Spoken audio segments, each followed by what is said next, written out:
Magic dollars I was Sammy Gyamfi who say woman no day. Woman day. And I will so dear children see woman day Mommy. And Penny say afina aba na yedi. Ebusia concerning dollars na Mr. Dollar Mine. That is, Sammy Gyamfi, Dollar Mine, Ghana Henya billionaire. On Kwane mo be 1.3 billion so for top petrol in the came.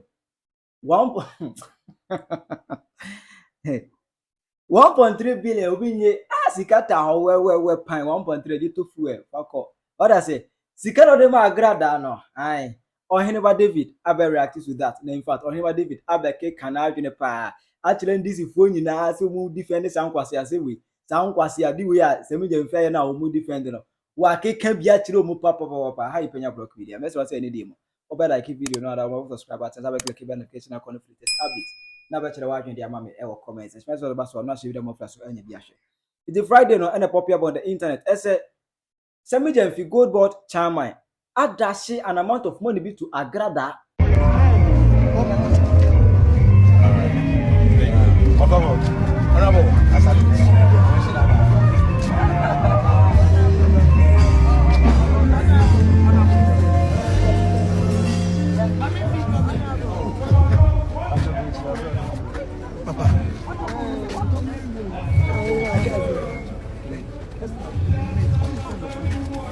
Ona budi ni na mama anaye. Family na mama. Ni na mama.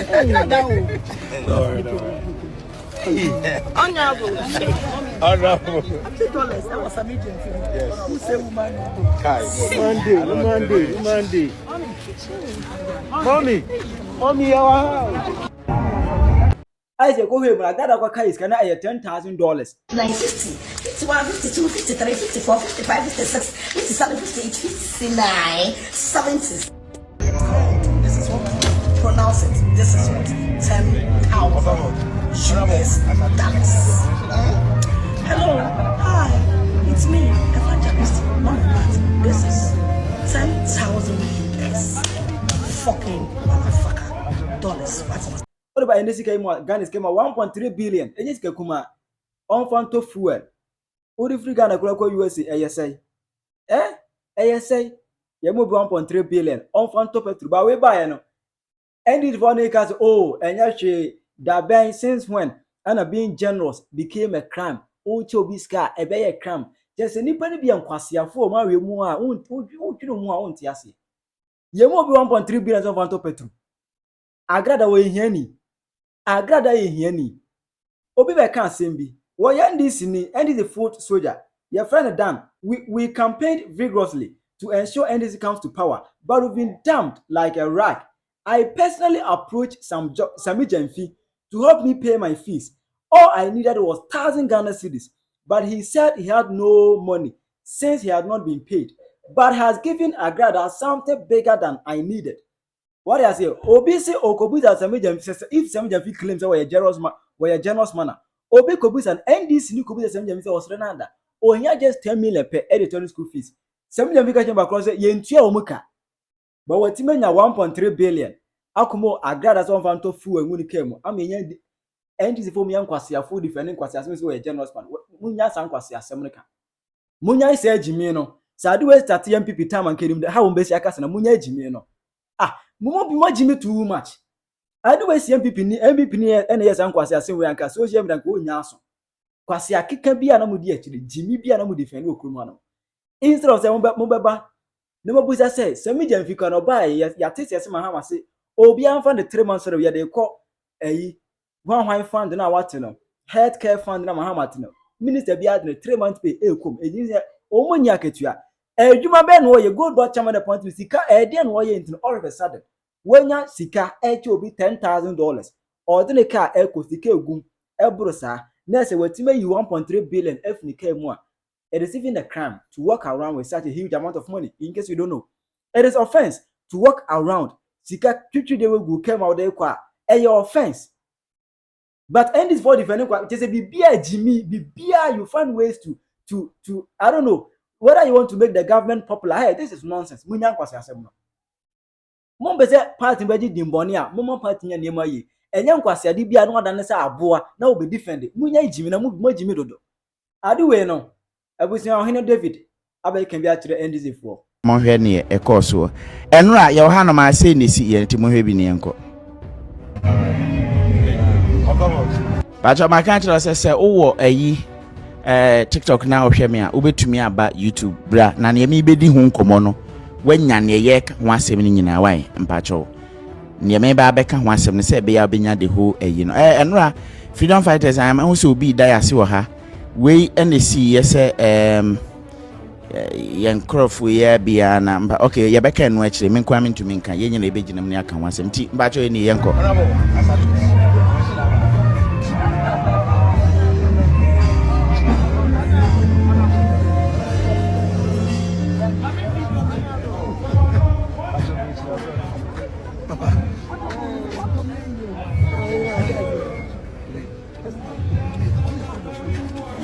Ona budi ni na mama anaye. Family na mama. Ina mama. Honorable. Honorable. That was Sammy Gyamfi. Who say woman? Monday. Me ba chawo. Ade a betop no so asesi ye di hu nkomo ne se. Enra. Ye wo ha no ma Sammy Gyamfi mpa chawo minim se eye ase ana henom go hia ne de miminya nhwe ho na eno so kura no ba bi omo hia ye ne ho hia me ye minima ne se omo pia bonten na Sammy Gyamfi koko hia Agradaa na Agradaa akosere ni sika ena Sammy Gyamfi ewura ne ka mu na muntie oba ne ye specific say video me muntie ho no ma me ho ne hia me ne tie o se say tie Sammy video me minim so se Sammy o se wan o se video me yansan ko ho ne biem e ho ne hia me no ye betie ho ne biem ba cho se sei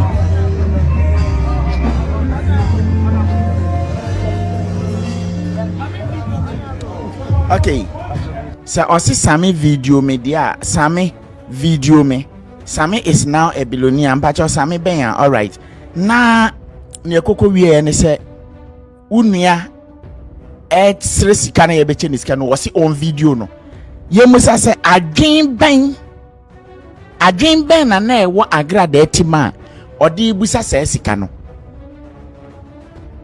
adwen ben na ewo ni tim na se nipa na esin ache usika so ase bi enya wonkwa na wo ho se obi che usika so a esese ye san twe camera si ye se ma sere sika na ye di amame o ne saka sika no so mba cha na ekoso na o kan bibi muntie wasi sen Ina mama. Nti wasi fa ni nyina mama na nti odi ni nyina mama ya na aye den na mo hwe Sammy Gyamfi so sika ekuta wonsa we ma wo kan bia yi ama maame no wo kan bia yi ama no ne nsa we ni kura ekuta ma Agradaa hwiri mfiri ni nsem ba cho Agradaa hwiri mfiri ni nsem Sammy na de ma no tie me Sammy Gyamfi odi sika na ma no mo me hwe ho sika kura obi na se onfa we ni ma wa yenim se ne wode wonsa benkum no kutam ene yenim se ne wode we ni so be ma no ode we ni ma no wasen agya we mu se yi Agradaa antwe ode ne nsa be nyina no Sammy Gyamfi ya we agya ma ni se sika num we mia sika no so etumi ma ni yi FS ka no define se mkoy dia na kire se Agradaa hwimi we hwim ntia nkɔ hwe woni biem tia me se wo TikTok ade just come and see ye nyina ye hwe na ya jeje let's go. Ona budi ni na mama anaye. Family na mama. Ina mama. Honorable. That was Sammy Gyamfi. Who say woman? Maji dollars e was Sammy Gyamfi who say woman no day. Woman day. And I will so dear children see woman day pa. Mommy yawa. Enti e wana no mo ha asese na e wo so age kakra e wo ha na yenko me de Sammy Gyamfi apology beto so ama ba cho love no so yenko wo TikTok a me se bra YouTube bra be bi na wanka se ya me kan me ka chia no me wi na me so me de ne eminim e de afa ho Sammy aba abonten aba be pacho na momye ni kan hwa asem num wo as a public worker. One thing Agradaa the winning no, it is something that has been happening when it has been happening every time this has been going on. Now let's go. Whenever you call a Ghana man honorable, now what the heck? Ghana ni bienya position title akesie. Inti no muni man no honorable. Na ohwe honorable no so a omo mfa fom. Honorable mfa fom. Ba cho Sammy Gyamfi ba police ni di nachi. Only police ni na e soja ni no di nachi. And shadio yenya fre wo mo honorable pe na o ma de he. Ese so mo ye show e wo montene. In this moment here now, in these times here a woman, I can boldly tell you say Ghana ye nuru baby a ese ye ministers impo omotena kam tie me ye.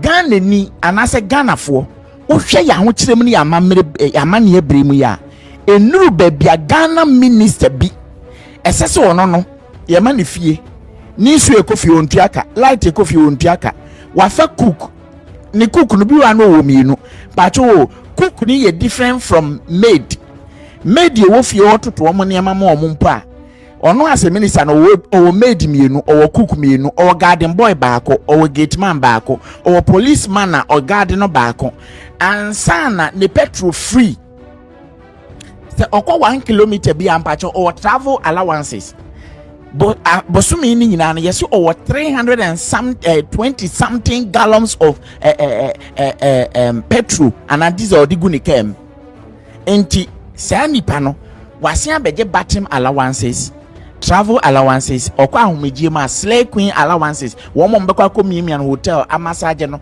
na wanya ahoden abeya adwuma foforo allowances e de ma Ghana mpanyfo no edoso dodo minuanom mene wo kasei saade we ya ye hwe kwan senka doma hama baaye no obedru ya onsia no kwan te se ne ukọ enu nti a me behye medwumadi ase mo hwe se mede doma hama photo ato ha hwan na doma hama echi ani Ibrahim Traore na mabusa me se John den ti na ukọ Ibrahim Traore nchen den ti na we invite no ma ne ba we inauguration ni bi den ti ase ye hu se nansen wo de hu twitwi Ibrahim de ne ho no ne ewu ye no ye jai enkoso Ibrahim Traore baaye no minister say yusu ka kese sa V16 ni mo V8 ni ka budan no me pa cho waje di ama nurses ni teachers se mo doctors nurses teachers and what this hackers na mo se mo na mo gi ye nkwa ehwe yen so esese mo na munya ka na mo de etu American tentem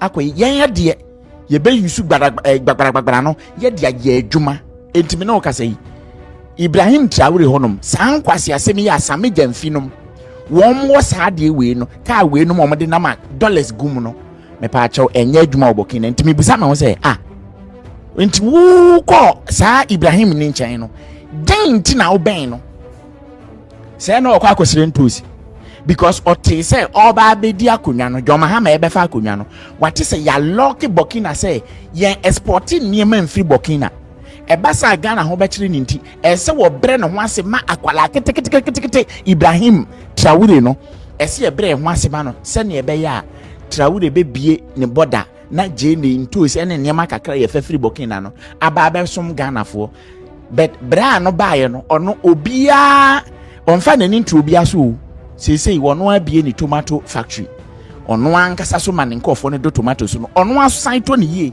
ana o se yamfa bi nkwa abonten ye bedi ne ha nti yan ne ye dua no organic tomatoes no ye bedi ne ha yamfa bi nkomo obia wo aba na wo be yire ho ado afu ama nkrofo hwe srem enipa da se ni sisi achi ayire tan ti se kuma wo mo denden wo srem ka omugum no mu nontosi no jende ni ade no da bi bra we ni adwene bi ente se ohwe se yen krantosi mfamfiri enfamra.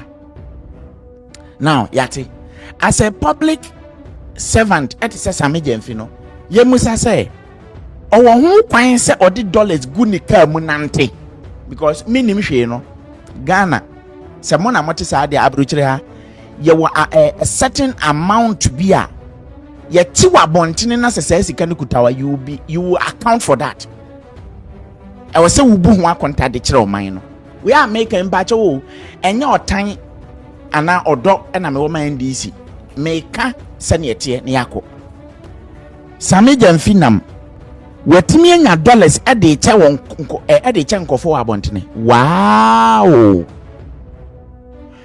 Sa topic we mean ha me ho nkasa bebere because ni o maka so beye no eya dan ya wo mo beye o ni o mabo mo tim so mo beye no eya dan ya anu mo beye wate mimi to me sisano o wonso to me sisane e mo ye no ni o mo aka so mo beye no no ara na wo mo beye ni empesa me ka kire on say won to me nka bibia na e ma dwo mahama on fi wen me who say nipa bebre call for and let me mama show we intro your friend Dr. Bano. You see Dr. Bano wants President Mahama to dismiss Sammy Gyamfi. Dr. Bano wants President Mahama to dismiss Sammy Gyamfi. Enti wo Dr. Bano krono minim so wo NDC mo so NPP mo e ho ne hia me a waste of time because Sammy Gyamfi no ye share that grooming no wo mero ye ketekete no ko school ya hwe Sammy Gyamfi because na no watimi di NDC achia me atete no ya share that tete no se o me propaganda secretary chairman na ngasa mpo o me propaganda chairman Emma NDC enti se Sammy Gyamfi gina so kasa ya montie na no o kasa kam miemie nanim ye nanim sei ambaso onimade so ya lawyer onimade so ena na no ate ono ne ye share that grooming no ye grooming Sammy Gyamfi say obeba be ye ne ne oye enti se ne waba be ye chairman of gold board wono no gold bia ye bia ba be fa ne nsem say be ko say be ye den o wo se wakoche sika wa abontini nti ye mpam Sammy Gyamfi senka ye nyansafo krom ha no manka Sammy Gyamfi enni 24 hours enka John Mahama be ba abontini ba be ka say ya suspending no until further notice. Bese ne wa onim no. Oh Sammy, why ye adwuma? Enti me no ka say, me ha wadwene bebere. Muntie na esise be kan. Ye frɛ no Marie Amwakwa Boadu. Wo United Kingdom. We na ba be yi fila bi tu mu say ni say na ekoso e fa sa ejapa deal no mpacho mo kai ejapa deal no. Na otumfo yere ene de sa article na brand say ni say na kufu ado plan na wahihye book bi ana yi a ye frɛ no ejapa deal hwan no Madingo o say there ben o say that's old video o free he sa yi na kra wa kan keke no me block we free wate I ha say ye say wo kan papa o say wo kan de kan akọ sa mo Jimmy old video no me mpese meti bibia e wo masom bi mo wate me kan se ma me mpe Kwasia bia wo me video ase na uni bibi munya ma ne ho abusiafo NDC ene ya me no ka sei kona ko hwe baby o ma post video no bra na wa yi thousands of dollars edi wan fa nche obi asa Agradaa no meba ho sesi a wan fa nche obi asa Agradaa o mba chew na kokohwe nti da ben ne be ye bone se obi nama obe show odo akire obi a woni bie no nipa da se ni atimi agina wo se Agradaa ye obi a oni bie nti ye disika ma na enye hwe mba chew mom ye nkonkotie Marie Amwakwa Boadu muntie no. Hello, many of them for happy Sunday. Mba chew se wo TikTok na pese hu nipa na o kasa na me wo live YouTube nso me pese oba na odo wani behwe ade ne ye make nyina me wie no makofa Sammy Gyamfi apology ne dia ba ne o kan ye nyina ye bekan na wo so ahu bi me ye mafam de me nha me ho me na ma beta Sammy Gyamfi no asase yi na di onyi na di ti ha ho ye tu mo foso mantie na se nso o hwe NDC fo nyina hu se ade bia ben ye eye fa wo ho hye fa ho hye ha se Sadie koye enanka ye NPP mu nipa bi pa ne chase ka me na o ka se kroma ya se ka time na kufa no chase ka no hande kan wacha sa nipa no so ye hiani wa bi o te ba bi o maami ni bi o papa ni bi te sen ya but Agradaa na wo no mama yanko ho why mama yanko ho yanko say muntie Marie na wa say no tie no to everyone. Couple of questions. Since when did the act of generosity become a crime in our Ghanaian society? Tie. Yenim say your culture adesre. Say yes, resika. Every penny for and our wealthy people. A Kayan culture. It is since when did the act of generosity, somebody being generous, gifting Obi cash, become a crime in Ghana? And I pay me sorry now, Grofwa sending me video. Maybe a video no. I may have Sammy Gyamfi. Wako share a certain personality in Ghana. I'm say yes. And you may have Sammy Gyamfi car. What's in a car mo? What county cash kakra dollars. Ediache. Yes, sister.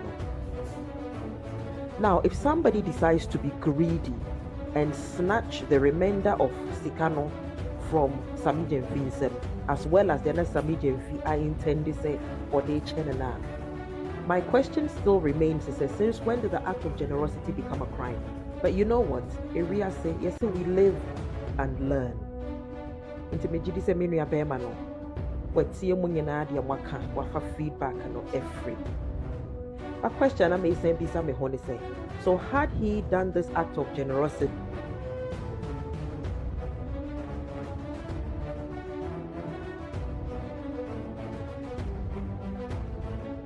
Hello, Miriam Ghana for happy Sunday to everyone. Couple of questions. Since when did the act of generosity become a crime in our Ghanaian society? Ghana ji, yenim say your culture, adesre, say yes resika, every penny for an. Me pasha sister Nekasano, minim say what be. One Kenya sasembia, sa say ya hono hoyi, you can see say oye Jimmy for ba, oba we Jimmy a. Me hu ni kunu the other time on ba besne ko Switzerland, nti me ko fa we kura ne video bi, na me kan kire mo say mpacho mo hwe.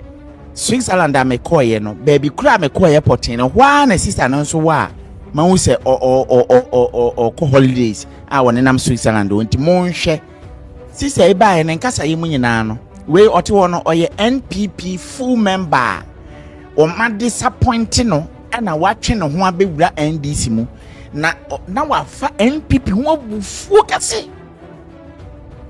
na kakrakra na obontoa edema dwomahama nti one de ewi akire no ne NPP for de ye nti na onsi dwomahama fom because ne na opa ne say dwomahama ebeba be dia de ne yi NPP free so because ade o ma de aye na ye ne ya na odi ni nyina to nchen a mpacho sister yi eye omubusuani pa ene Lady Julia ya bodonku afinfin otumfo yire no omo busuani na mse ne cousin yo say bibi sa ne say sister yi otumfo yire ne cousin ni na otumfo yire Julia ene ma sa information no eko abaya we ho say hey ekufo ado ahihye ade bi a ye frɛ no or the say ejapa deal na say ni no ma planning to wo no entiga we ne di kan de beto mo first okohwa recording na we na de bae na nkofo nim be no mo nka akire na ntokwasisi NPP no mo hia ase be confirm ni we kan ye na ani bra sa mari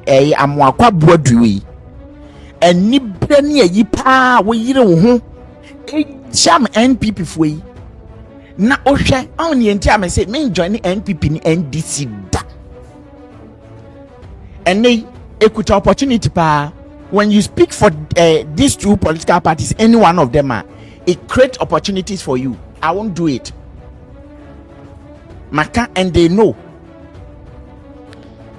me say se me sha ase se me platform se ne me see building me brand any baby am abedri me kasa me NPP ne America ni ahode om de beba besum enne sika wo bewie bo sha ye be sha se boko ne yetimi ba aban mu a me hwan a obedi ani mo me we ne me ya ama no eye buburuja te se ne won mo hu se ampa NDC so are desperate ukasa mo a obenya opportunity mba che oh boys ya no mo didi achi sa boys ya fifiafin o mo ga na o mo ho kom bebrebe o hwe obi ti se Raf fellow Ghanaian ne yam community mu fin ni ade no mo didi achi ne ye de o mo call live ne ye de o mo kire onyanya exposure ni yue ya pam odremika ona ede ne vote akwa NDC no NDC ba ye nyina achi se ona ne ho popular fin o de nanam ho no ono kwa de wenya opportunity no o tie mu bu ayi o de sen hwan gate ne fence egu no pa che o Sammy Gyamfi na yakana to baby a show dollars and this guy is still eating under the table of NDC esikafo Offer donation uncle offer. Nka me nya hapa wo ahin sisi a nka me bo video na Bastard Boys achede no na me nya wa mpacho comment wa na join me just few minutes be say enye yiso a yemfa share nwumere emu bia why offer me da say. And listen, me mfa me ho nkoma NPP ni NDC na no ada na wo tia NPP fo enti mare amwa kwa buadu mari enti se wo pa na nka NPP fo bi ene ko chase ka as a public servant you dollars go wo come na odinam and dollars no mu kakra wa yi a wo kan ya gibia anha ne de which means say dodo na ata ho enti se dodo na ta ho no ma Sammy Gyamfi wo say sika no gu ne ho dollars ye so aye say ai dollar na ye den on se ne wo de ho kokoma political party a on se ne wo sidane aboa. Let's talk in the evening. Okay, offer Mati and then you may the best so na actually FFN and so. Hello.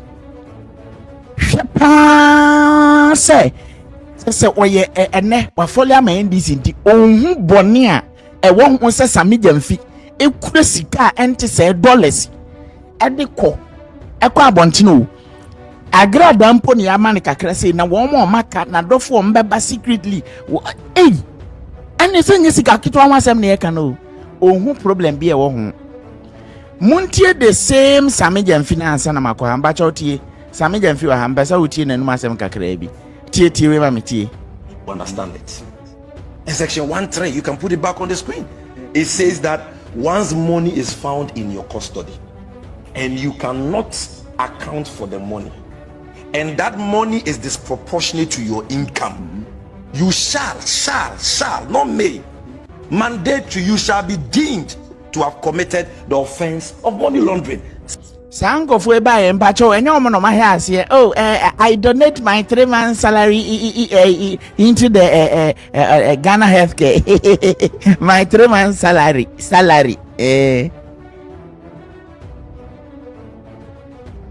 hey Sammy Gyamfi na ti wo no se ye hu sika wo ho went me account for it and say me pay pacho Agradaa ba be kan sika no pacho momientie o ha say Agradaa sika na ye say This is what pronounce it. This is what $10,000 US. $10,000 Mbacho wadama o TikTok abra na abra be ha Agradaa me po de num asem ni nyina so de akere wonne Agradaa wie ye no koso life me be boni nyina akere mo Agradaa sika na wade ma na e say This is what pronounce it. This is what $10,000 US. Hello, hi, it's me, Evangelist Mama Pat. This is 10,000 US. Fucking motherfucker dollars. What's up? All right, Sammy Gyamfi so now osisi ehun se sika wo bi hu a kire sen. You understand it. In section 1.3 you can put it back on the screen. It says that once money is found in your custody and you cannot account for the money and that money is disproportionate to your income, you shall, not may, mandate to you shall be deemed to have committed the offense of money laundering. Simple as it. Asa. Sammy Gyamfi. Try your mama comment section. How you Penyah Block Media.